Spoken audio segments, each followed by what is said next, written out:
see Monotoka and Hakea. Quite pretty, covered in those yellow dots, and they have orange and yellow barring in their tails. It's okay if I touch your hand, sorry, Matthew? Yeah, that's perfect. Just taking your hands down for me for a moment. Just lift your leg a little bit, thank you.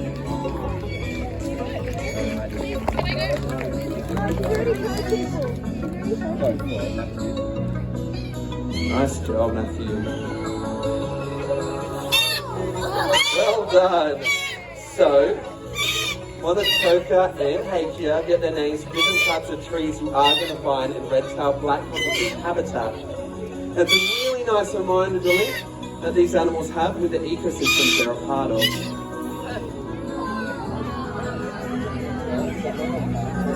Now, cockatoos, just like these two, are really well known for being messy eaters.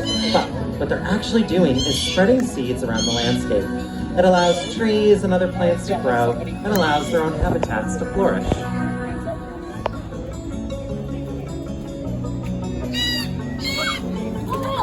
Excellent. It can take around 150 years though for a hollow to form in a tree. At this stage, we may assess those hollows or trees as being unsafe for us to chop them down. But this means less hollows for them and more hurdles for them to overcome.